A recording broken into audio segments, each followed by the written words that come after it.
All right, let's do it. Welcome into the San Francisco 49ers Report. Chase Sr. here with you. We have a loaded show on the Niners Report rundown as head coach Kyle Shanahan, Niners owner Jed York, spoke from the NFL owners meetings this morning, and there's a lot to react to and talk about. But first, after listening to John Lynch yesterday, Kyle Shanahan today, there is an underdog mentality for the Niners going into 2025. If that makes you excited for this upcoming season, I want you to hit that thumbs up icon and like the video. I think it's a good place to be after the last couple of years where the Niners have been chased by other teams across the NFL. If you're not excited for the upcoming season, I want you to comment why. And let's begin with this. Significant developments on the Brock Purdy contract front coming from the man who writes the checks and signs off on them in Niners owner Jed York. And Mike Garafolo had a couple of interesting things to pass along after he conducted a one-on-one interview with York this morning in Palm Beach, Florida. First, York on why he had to cut some costs with San Francisco this offseason, which obviously has irked a lot of the fan base. York said, "We knew that we had to make sacrifices around the roster to make sure that you can pay a quarterback. It's just math."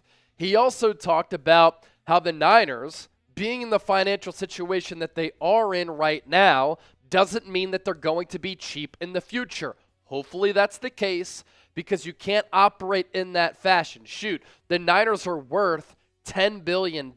They have plenty of money. If you're going to operate and act selfish, that's an issue. And that's a mental illness in a way. When you have that much money and you're trying to cut corners and cut costs, that's what we're seeing with the Dallas Cowboys right now, and Jerry Jones doesn't seem mentally fit. But Jed York pretty much teed up a conversation to be had around the Niners starting quarterback and Brock Purdy. Again, he said, we knew that we had to make sacrifices around the roster to make sure that we could pay a quarterback. Kyle Shanahan also echoed that going into the offseason, he had known for a while that tough decisions were coming. But going back to York, talking about Brock Purdy, how about this? This is some significant stuff here, and it's turning some heads among this fan base right now. He said, "I think the contract talks with Purdy have been good," from Jed York. "It's not conversations that I'm having. Brock Purdy has to make a decision with what he wants to do. I don't think we're that far apart. I think we can sit down and get something done. Whenever he's ready, we're ready." I've been in situations where you have a great roster and the quarterback isn't set, and it's hard to have sustained success. We want to make sure that Brock is a long-term partner. We want to make sure he's a part of our team for a long time. It's a decision. I don't know exactly when we make it, but it was sometime in the middle of the season knowing you can start negotiating at the end of the year, and it's like, all right, he's our guy. And if he's our guy, you have to know that and make those decisions, and that's where we're at right now. Getting a deal done early, getting a deal done soon, in my opinion, is a good development and a sign coming from the owner's mouth. Again, he signs off on the checks. It sounds as though York wants to get a contract extension done, and it seems as though the Niners are open to having those conversations whenever Purdy is ready to have those conversations. Of course, the Niners are going to have a number. Brock Purdy and his camp are going to have a number, and both sides are going to have to agree on that number. But the Niners really have to learn from their previous mistakes. Get this deal done sooner rather than later. What happened with the Deebo Samuel contract saga? In addition to all of the drama, in training camp, in preseason, to start the year, he was out of shape. He had an off year. That was going into 2022. Going into 2023, Nick Bosa didn't sign that contract extension until the Wednesday prior to the season opener on Sunday. He was slow to get going to start that year. It impacted his play. Last year with Brandon Aiyuk, he was out of shape. He had an embarrassing start to the season. It impacted the Niners' offense. They couldn't gel. He got hurt. And so the Niners need their quarterback on the field. and they need him on the field practicing. They can't risk him holding out. Offensive football in particular, more so than defense, where you're just kind of firing, trying to get after the ball carrier, get after the quarterback, get after the pass catcher. Offense requires timing. It requires rhythm. It requires continuity, feel, reps, gelling. And having your quarterback goes a long way in making that happen. In fact, it's the end-all, be-all with offensive football. York also talked glowingly about Brock Purdy, said he's a top 10 guy. When you find somebody that is a top 10 quarterback who can help you continually win football games, you have to make that decision to pay him. And if you do that, it comes with consequences. We were one of the oldest teams in the league last year. Depending on what measure you look at, we were one of the most injured teams last year. You have to get younger and healthier, and you have to make sure you build around a core. And that's what we're trying to do. The follow-up question, are you saying Brock Purdy is a top 10 quarterback? I think he is, York said. I think he's great, especially when you combine him with Kyle Shanahan and you combine him with what we have. He's a heck of a quarterback, and we want him to be here for a long time. So that is the reasoning from Jed York behind why the Niners have made the decisions that they've made this offseason. Had to cut costs, had to get younger, had to get healthier. Freeing up some of that money sounds as though it's going to be allocated to giving Brock Purdy a contract extension. Keep in mind, George Kittle is entering the final year of his deal. The Niners might want to redo. Fred Warner might want to redo his contract. So the Niners' plan being spoken about by the general manager, by the head coach, by the owner, and it gives us some much-needed clarity. So with that, we're only ramping up on today's show, but prediction time. When will Brock Purdy and the Niners agree to a contract extension? Join the conversation down in the comment section right now.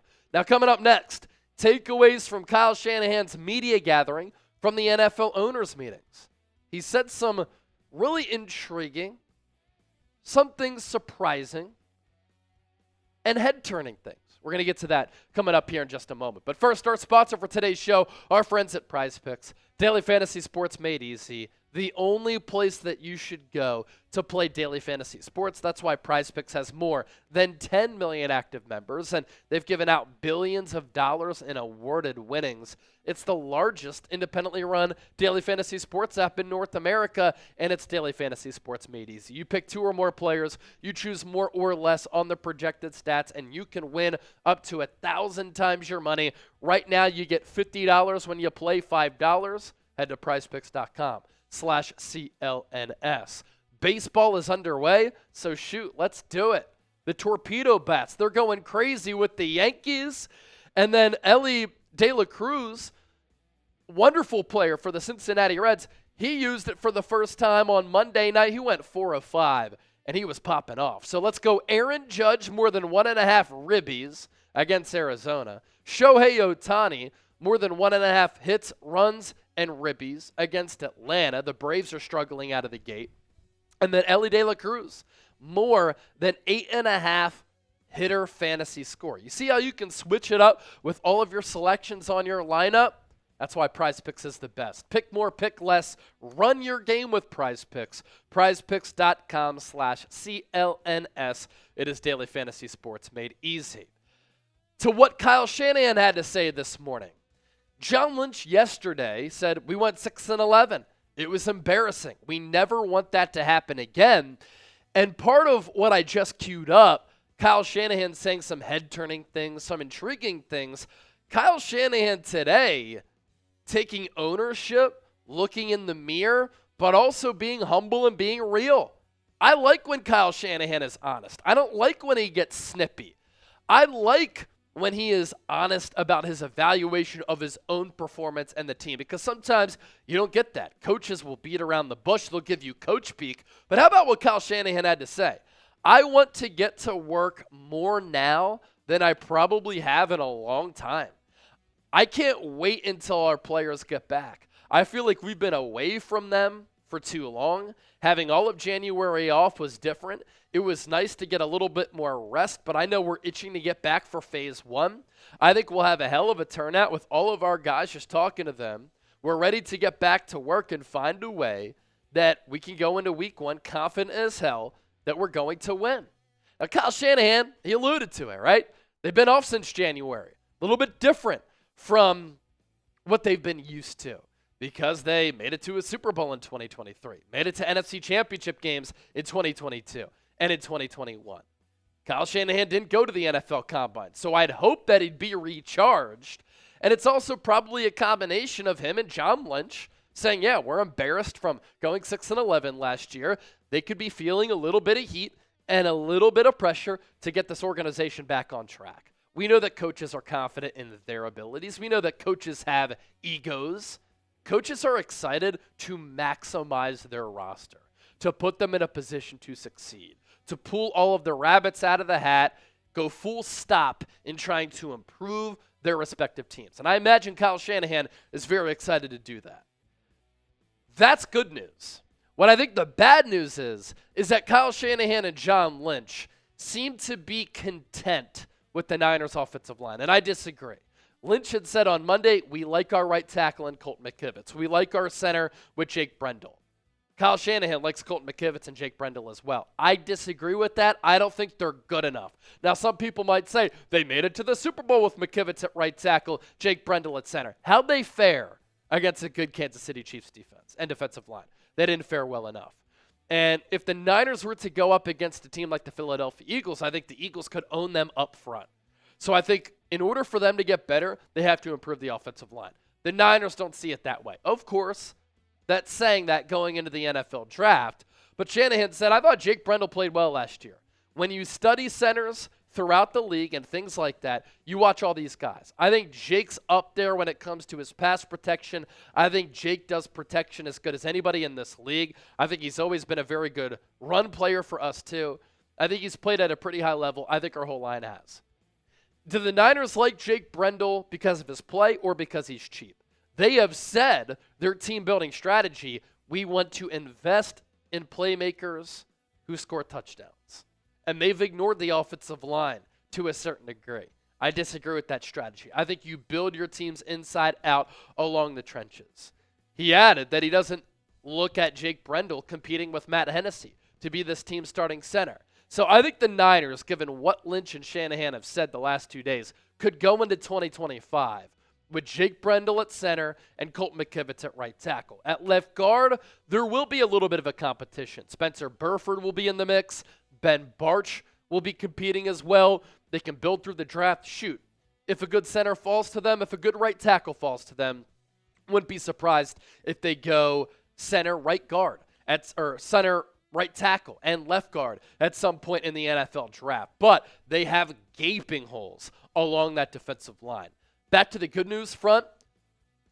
Kyle Shanahan did say that the Niners are going to bring in competition after the draft to compete with Jake Moody. I've been saying this for a long time. The Niners need to bring in competition in training camp and in the preseason to push Jake Moody. Competition brings the best out of everybody, and Jake Moody is coming off a disastrous 2024 season. The Luke Farrell signing. New contract details came out. It's not as rich as what we originally thought, but Kyle Shanahan said, look, we're bringing him in because we need a good blocking number 2 tight end. And he said that Farrell is one of the best in the league analytically. That does check out. Shanahan excited to work with Mac Jones. He really liked his tape at Alabama because he said he got the ball out on time, accurately to his playmakers. He took some hits in the pocket, and he delivered the football well. Kyle Shanahan has also named Brian Fleury, the Niners tight ends coach, the run game coordinator. Offensive line coach Chris Forster, who succeeded Mike McDaniel in doing that, used to hold that position. Forster now is the offensive line coach and the assistant head coach. Shanahan, lastly, on Brandon Aiyuk, said in talking to his doctors, there's a chance that he could come back earlier, but of course we'll see. And with an injury to that severity, you just never know. If you enjoyed today's show, I want you to give me a real one down below. Let me know what you're thinking about everything that Lynch and Shanahan have said the last 2 days. I'm excited to see what you all come up with.